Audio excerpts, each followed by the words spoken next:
नमस्कार दोस्तों, S square YouTube channel पे आप सभी का स्वागत है।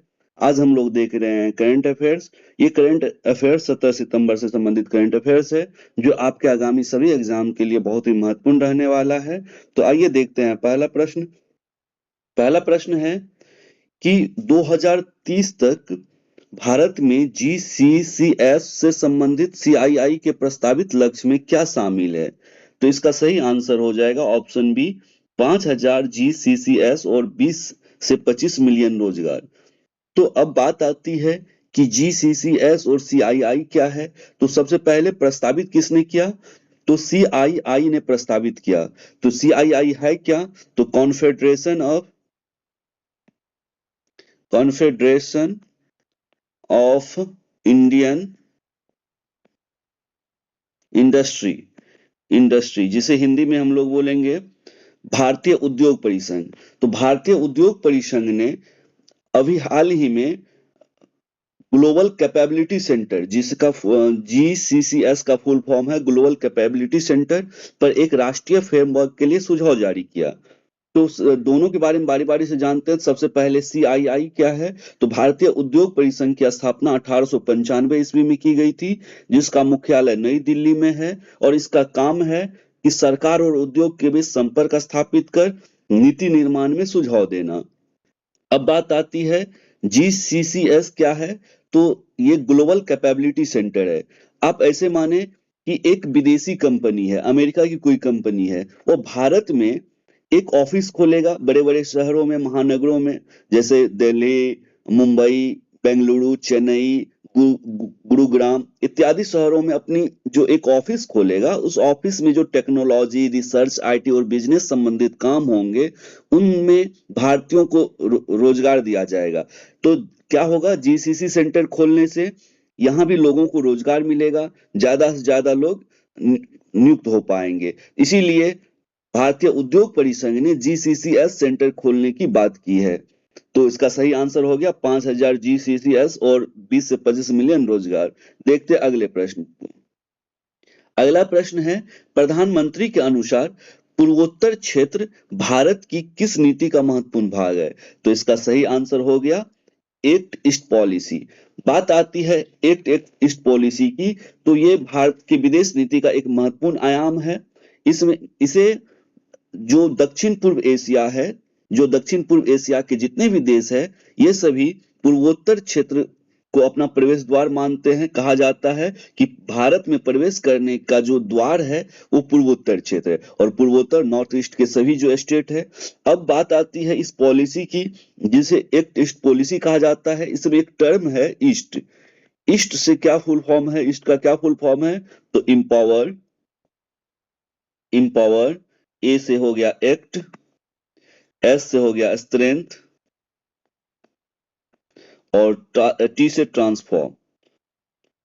तो ये सभी आपके एग्जाम के लिए बहुत इंपॉर्टेंट रहने वाला है। और देखेंगे कुछ एक्स्ट्रा फैक्ट। बात आती है पूर्वोत्तर क्षेत्र की, तो हाल ही में प्रधानमंत्री ने पूर्वोत्तर क्षेत्र में पहली बार, खास करके किस राज्य में? तो मिजोरम राज्य में, ये याद रखेंगे। और मिजोरम राज्य की राजधानी आइजॉल। तो मिजोरम राज्य की राजधानी आइजॉल में क्या किया गया है? तो उसके रेल लाइन से जोड़ा गया है, और उस रेल लाइन का नाम क्या रखा गया है? तो इसे भी ध्यान रखेंगे। इस रेल लाइन का नाम है बेरावी सेरंग रेलवे।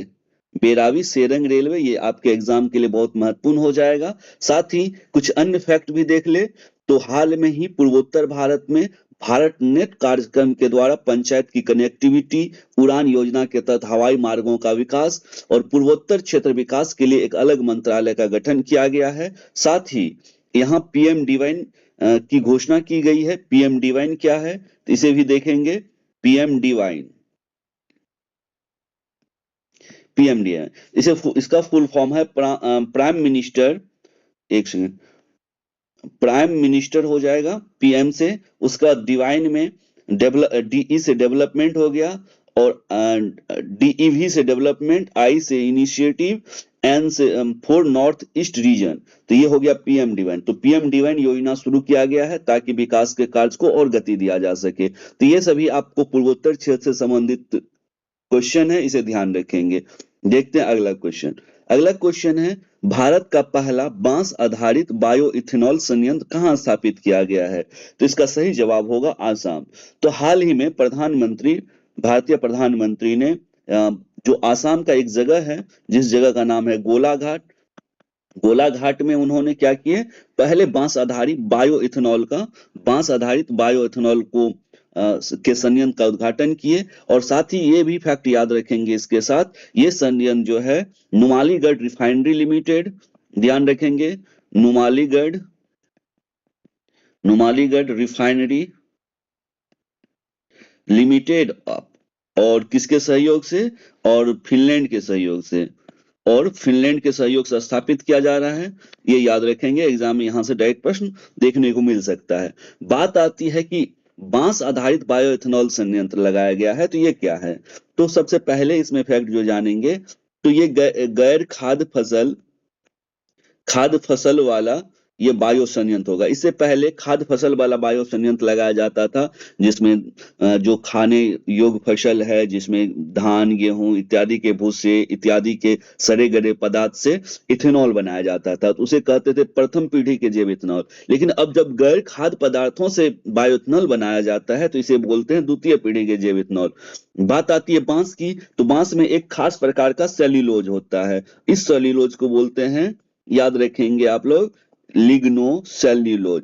और इस लिग्नोसेल्यूलोज में उच्च मात्रा में जैव ईंधन होता है और इसी से बायोइथेनॉल का निर्माण होता है।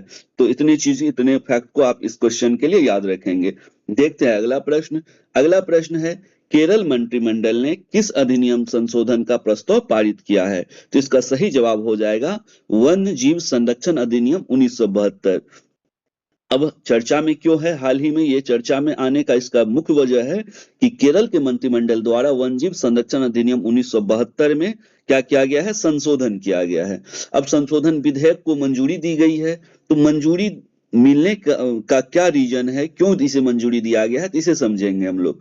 हुआ क्या, केरल में बहुत सारे ऐसे वन्यजीव होते थे जो जहां पे आदमी का आवास होता था, वहां प्रवेश करके आदमी को बहुत ही हानि पहुंचाता था, नुकसान पहुंचाता था। इसीलिए 1972 के अधिनियम के अनुसूची 2, ध्यान रखेंगे इसको भी, अनुसूची 2 में संशोधन किया गया। और अनुसूची 2 में संशोधन करके क्या किया गया है, एक वर्ड आएगा आपको, वर्मीन। वर्मीन क्या है? तो ऐसे जीव जंतु जो दूसरे को नुकसान पहुंचाते हैं, अर्थात इसे पीड़क जीव जंतु बोल सकते हैं, जो दूसरे को नुकसान पहुंचाता है। अब इस संशोधन के बाद मानव जीवन के लिए खतरा उत्पन्न करने वाले जितने भी वर्मीन है, उसकी हत्या की जा सकती है। तो इसीलिए केरल के मंत्रिमंडल के द्वारा यह संशोधन प्रस्ताव पारित किया गया वन्यजीव संरक्षण अधिनियम 1972 में, और 72 के अनुसूची 2 में इसे संशोधित किया गया। ध्यान रखेंगे क्यों किया गया, क्यों चर्चा में है और क्या अधिनियम है और क्या बनाया गया है, सभी आपके एग्जाम के लिए इंपॉर्टेंट रहने वाला है। देखते हैं अगला प्रश्न है क्वेश्चन नंबर 5, सितंबर 2025 तक सुप्रीम कोर्ट में कितने मामले लंबित है? ये बहुत इंपॉर्टेंट हो जाता है, तो इसका सही आंसर हो जाएगा 88,417। तो सब ध्यान रखेंगे, सुप्रीम कोर्ट हो गया 88,417 मामले, और इसके अलावा सब ऑर्डिनेट जो कोर्ट है, सब ऑर्डिनेट न्यायालय, अधीनस्थ न्यायालय जिसे हिंदी में बोलते हैं, यहाँ 4.7 करोड़ मामले जो केस है पेंडिंग है, लंबित मामले है। और इसके बाद बात आती है हाई कोर्ट की, तो हाई कोर्ट में भी 63 लाख मामले पेंडिंग में है, जिसे बोल सकते हैं लंबित है। अब बात आती है, ये जो डेटा निकालता है कितने मामले लंबित है, ये किनके द्वारा निकाला जाता है, तो इसे याद रखेंगे, ये आपके एग्जाम के लिए बहुत इंपॉर्टेंट रहने वाला है। एनजेडीसी, एनजेडीसी का फुल फॉर्म क्या हुआ? National judicial data grid, sorry जी होगा लास्ट में, एनजेडीजी, तो नेशनल जुडिशियल डेटा ग्रिड के द्वारा जारी किया जाता है। ऐसा क्यों है, इतना मामला लंबित क्यों है? तो इसमें कई ऐसी बातें हैं।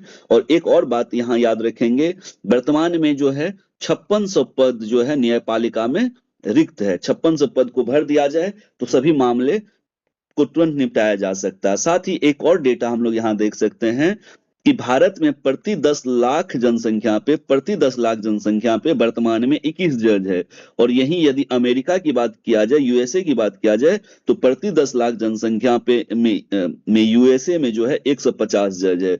ये भी बताता है कि भारत में इतनी बुरी स्थिति क्यों है। देखते हैं अगला प्रश्न। अगला प्रश्न है एस्कार्बोरोसोल। ये जो टर्म है बहुत इंपॉर्टेंट रहने वाला है। एस्कार्बोरोसेल को लेकर के किन दो देशों के बीच विवाद है? तो इसका सही आंसर हो जाएगा चीन और जापान। चीन और जापान के बीच इसको लेकर के विवाद है, विवाद की स्थिति है। आइए देखते हैं अन्य फैक्ट, इससे संबंधित अन्य फैक्ट। बात आती है चीन और फिलीपींस। चीन और फिलीपींस सही आंसर है। इसका आंसर चीन और फिलीपींस है, ध्यान रखेंगे। चीन इसमें हुआ क्या है, एस्कार्बोरोसोल के लेकर के दोनों के बीच विवाद हो गया, और विवाद तब सामने आया जब चीन ने इस जगह पे नेचर रिजर्व बनाने की घोषणा कर दी। किस जगह पे नेचर रिजर्व बनाने की घोषणा की? तो वो जगह है एस्कार्बोरोसोल पे। और एस्कार्बोरोसोल है कहाँ? तो ये भी याद रखेंगे, दक्षिण चीन सागर में है, साउथ चाइना सी में, दक्षिणी चीन सागर में ये जगह है। इस पे दोनों देश अपना अपना अधिकार जताता है। अब बात आती है, जब दोनों देश इस पे अपना अधिकार जताता है तो चीन भी इसका अपना नाम रखा है। चीन ने इसका नाम रखा है हुआंग यान प्रांत, हुआंग यान प्रांत, और फिलीपींस ने इसका नाम रखा है, इस बात को भी ध्यान रखेंगे, पाना टैग सोल। पाना टैग सोल, ये दोनों अपना अपना इसका नामांकन किया है। साथ ही एक और इंपॉर्टेंट फैक्ट देखेंगे, ये जो द्वीप है, ये जो दक्षिण चीन सागर में स्थित एक द्वीप है, ये एक एटॉल द्वीप का टाइप है। और एटॉल द्वीप कैसे होता है? तो कोरल द्वीप के द्वारा बनाया जाता है। देखते हैं अगला प्रश्न। अगला प्रश्न है आईएनएस आंद्रोथ किस प्रकार का पोत है? तो इसका सही आंसर हो जाएगा anti submarine warfare shallow water craft है। ऑप्शन सी इसका सही आंसर हो जाएगा। अब बात आती है आंद्रोथ की। तो आंद्रोथ क्या है? तो आंद्रोथ हमारे जो एक द्वीप समूह है जिसका नाम है लक्षद्वीप, जो भारत का महत्वपूर्ण भाग है। इस लक्षद्वीप में बहुत सारे द्वीप समूह है, और उसी में से एक द्वीप जो है आंद्रोथ द्वीप है। इसी के नाम पे आंद्रोथ आईएनएस का नाम रखा गया आंद्रोथ। और ये कैसा है? तो यह भारतीय नौसेना के द्वारा स्वदेशी, ये भी याद रखेंगे, हाल फिलहाल के एग्जाम में पूछा गया था। हाल में जो 71st बीपीएससी एग्जाम हुआ उसमें पूछा गया था कि अलग अलग वारफेयर के जितने भी इक्विपमेंट है उसके बारे में पूछा जाता है कि ये स्वदेशी है या फिर नहीं। तो ये स्वदेशी टाइप का है। साथ ही याद रखेंगे कि इसे किसने डेवलप किया है? तो इसे रिच जो garden reach ship builders and engineers, ship builders and engineers Kolkata के द्वारा इसे डेवलप किया गया है, और लक्षद्वीप के द्वीप के नाम पे रखा गया। ये सभी इंपॉर्टेंट फैक्ट है, इसे याद रखेंगे। अगला प्रश्न है प्रधानमंत्री ने हाल ही में किस स्थान पर पॉलीप्रोपाइलीन संयंत्र की आधारशिला रखी है? तो सबसे पहला प्रश्न हो जाता है कि पॉलीप्रोपाइलीन क्या है। तो इसको भी देखेंगे, इससे पहले देख लेते हैं इसका आंसर क्या है। तो इसका सही आंसर आसाम के नुमालीगढ़ में, आसाम के नुमालीगढ़ में अभी हाल ही में प्रधानमंत्री ने पॉलीप्रोपाइलीन का जो है संयंत्र की आधारशिला रखी है। बात आती है ये क्या है? तो ये एक सिंथेटिक रेजिन है। बात आती है कि ये जब एक सिंथेटिक रेजिन है, सिंथेटिक रेजिन, तो ये कैसे बनाया जाता है? तो ये जो प्रोपाइलिन है, प्रोपाइलिन प्रोपाइलिन का पॉलीमराइजेशन करके इसे बनाया जाता है। और यह इसकी क्वालिटी क्या है? तो यह मजबूत होता है, लचीलापन होता है, इसमें लचीलापन होता है, वजन में हल्का होता है, ताप प्रतिरोधी होता है, फाइबर और वस्त्र और साथ साथ पाइप के निर्माण में ये हेल्पफुल है। तो ये सभी याद रखेंगे, इससे संबंधित फैक्ट बहुत इंपॉर्टेंट है। अगला प्रश्न है डीपीएम 2025 का मुख्य उद्देश्य क्या है? तो डीपीएम फुल फॉर्म क्या होगा डीपीएम का, ये भी देख लेंगे। डीपीएम है डिफेंस प्रोक्योरमेंट मैनुअल, मैनुअल। और इसे हिंदी में क्या बोलते हैं? तो इसे हिंदी में बोलते हैं रक्षा खरीद नियमावली। ये भी याद रखेंगे, रक्षा खरीद नियमावली, नियमावली, रक्षा खरीद नियमावली है। तो इसका मुख्य उद्देश्य क्या रखा गया है? तो इस क्वेश्चन को टिक करना, इसका आंसर देना बहुत आसान है, क्योंकि अभी मेक इन इंडिया की बात हो रही है, और मेक इन इंडिया की बात हो रही होगी तो रक्षा में स्वदेशीकरण को प्राथमिकता दिया जाएगा। और स्वदेशीकरण अर्थात भारत में ज्यादा से ज्यादा रक्षा उत्पाद बनाया जाए, उसको उसका निर्माण किया जाए। और हाल ही में रक्षा मंत्रालय द्वारा नई रक्षा खरीद नियमावली में स्वदेशीकरण को प्राथमिकता दिया गया है। और साथ ही याद रखेंगे 74% एफडीआई को अनुमति दिया गया है रक्षा क्षेत्र में। और इसके अलावा जब बात आती है डिफेंस सेक्टर, रक्षा क्षेत्र की, तो दो क्वेश्चन अभी जो वर्तमान में बहुत इंपॉर्टेंट है, वो इसे ध्यान रखना होगा। यह है एक सुदर्शन मिशन, सुदर्शन मिशन, सुदर्शन चक्र मिशन, सॉरी, सुदर्शन चक्र मिशन पहला हो गया। और दूसरा हो जाएगा, ये मिशन है, और इस मिशन का उद्देश्य है ज्यादा से ज्यादा रक्षा उत्पाद को भारत में निर्मित करना। और एक और पोर्टल है, जिस पोर्टल का नाम है सृजन पोर्टल, इसे भी ध्यान रखेंगे, सृजन पोर्टल। तो ये सभी आपके एग्जाम के लिए इंपॉर्टेंट रहने वाला है। देखते हैं अगला प्रश्न। अगला प्रश्न है, हो जनजाति किस राज्य से संबंधित है? आपको लग रहा होगा कि हो जनजाति करंट अफेयर्स का क्वेश्चन हो सकता है क्या? बिल्कुल हो सकता है। ये हाल फिलहाल में चर्चा में है, और चर्चा में रहने की वजह है कि इनकी जो पारंपरिक स्वशासन व्यवस्था है, जो व्यवस्था है मानकी मुंडा, इस मानकी मुंडा व्यवस्था में हस्तक्षेप किया गया सरकार के द्वारा। जब सरकार के द्वारा इस व्यवस्था में हस्तक्षेप किया गया, तो जो हो जनजाति, इन्होंने विरोध किया। सबसे पहले देख लेते हैं किस राज्य से संबंधित है, तो झारखंड से संबंधित है। और अब जानते हैं कि मानकी और मुंडा जो व्यवस्था है ये क्या है, तो मानकी क्षेत्रीय प्रधान को कहते हैं। इस जनजाति में, हो जनजाति में जो क्षेत्रीय प्रधान होगा उसे मानकी कहेंगे। और बात आती है मुंडा, तो मुंडा वंशानुगत प्रधान होगा, वंशानुगत प्रधान को मुंडा कहते हैं। और ये दोनों अपने लेवल पे, स्थानीय लेवल पे, स्थानीय स्तर पे विवादों का समाधान करते हैं। लेकिन हाल ही में सरकार के द्वारा इस व्यवस्था में हस्तक्षेप किया गया, जिसके कारण विरोध प्रदर्शन हुआ, जो आपके एग्जाम के लिए इंपॉर्टेंट हो सकता है। देखते हैं अगला प्रश्न। अगला प्रश्न है, ग्रे राइनो किस प्रकार की घटनाओं को दर्शाती है? बहुत इंपॉर्टेंट क्वेश्चन हो जाता है। तो देखिए, सबसे पहले ग्रे राइनो की बात आती है, तो दो टर्म को हम लोग यहाँ बहुत अच्छे से अवगत हो जाएंगे। एक वर्ड होगा आपको ग्रे राइनो घटना, ग्रे राइनो घटना होगा, और इसी के अपोजिट में होगा ब्लैक स्वान घटना। दोनों टर्म को बहुत अच्छे से ध्यान रखेंगे। ब्लैक स्वान घटना है क्या? ब्लैक स्वान और ग्रे राइनो घटना।